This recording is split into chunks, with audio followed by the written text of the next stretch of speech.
Hello everyone, I'm meteorologist Charlie Ironmonger. Thank you so much for joining me today for your noon news and weather update from the First Alert Desk. Now we've got news out of Raleigh where a Goldsboro man has been arrested for a shooting that happened in Goldsboro.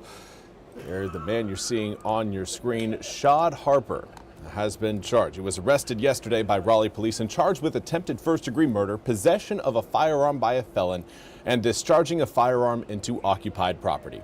Now, Goldsboro police say 29-year-old Deshaun Webb was shot several times on October 11th in the area of 600 Sherrard Court. The victim was eventually moved to ECU Health Medical Center in critical condition, according to police. Now, the 20-year-old Harper is being held at the Wake County Jail without bond.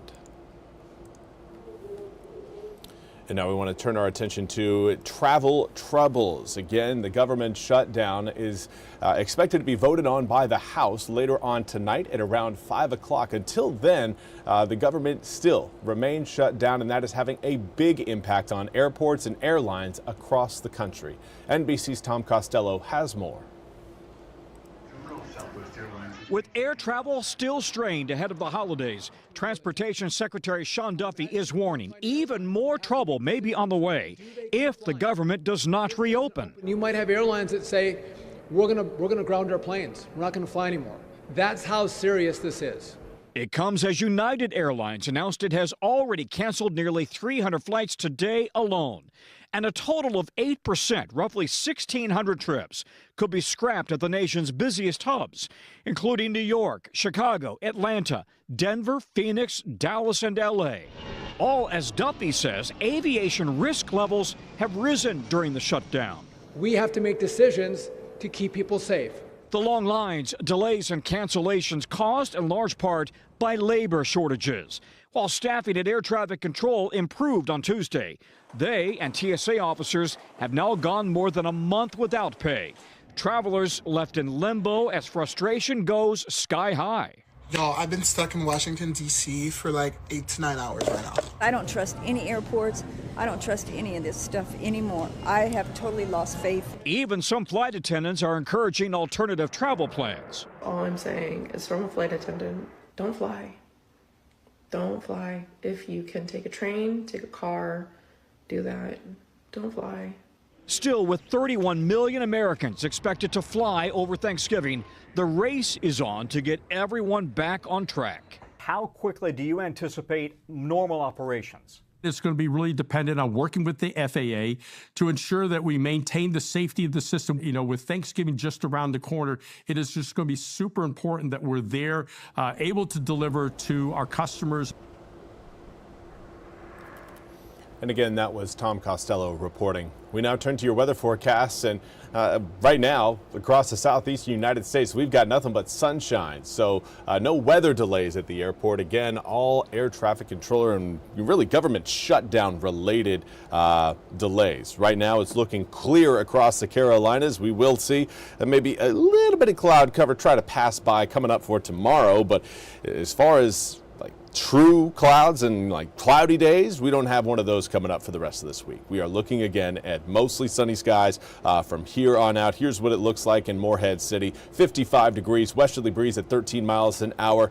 You can see again that westerly breeze really kind of pushing some water down the intercoastal waterway. Right now we're looking at more of a southwesterly wind over the tail end of the day. That should help warm us up into the low 60s later on this afternoon. Right now we're getting close in Greenville. 57-degree air temperatures, dew point down at 30 degrees. The air is certainly dry, but winds blowing in at about 13 miles an hour out of the west-southwest. Most of our air temperatures right now reading in the mid to upper 50s, generally between around 55 up to about 58 degrees. Hatteras, I do see you at 53. You guys are kind of the cool spot on the map right now, but hopefully a southwesterly wind will help warm everybody up over the next few hours. Those winds are coming in at about 7 to 15 miles per hour sustained. Gusts a little bit higher than that, but over the next 24 hours, while winds will relax a little bit overnight tonight, they're not going to be going calm. In fact, we'll continue to see those breezy conditions carry over through the rest of today. Those winds are bringing about more humidity into eastern North Carolina. Humidity change, really our dew point change, has been pretty significant, about 10 to 15 degree rise in dew points over the past 24 hours, but that still puts us at a very dry air mass. We again are looking at an air mass with very little moisture. If you find yourself licking your lips a little bit more today than what you did this past weekend, well, the humidity is a big reason why. But we are going to be tracking again more humidity rolling into the east as we head into this weekend. You can see that bubbling effect of that moisture coming out of the Gulf, moving over Texas, Louisiana, Oklahoma, Arkansas, even extending all the way up towards the Great Lakes. That big bunch of more humid air will make its way through eastern North Carolina over the weekend. It will also result in a higher overnight low, but more so just higher daytime highs.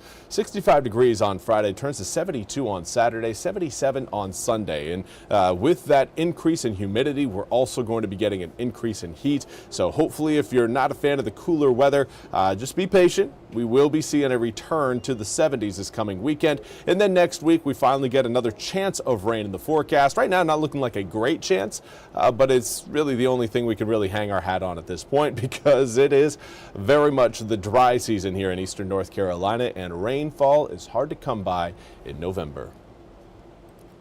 Well, that's all we have time for today's noon news and weather update from the First Alert Desk. I want to thank you all so much for joining me. We'll be back with more news and weather coming up at the top of the hour. Until then, have a fantastic rest of your Wednesday.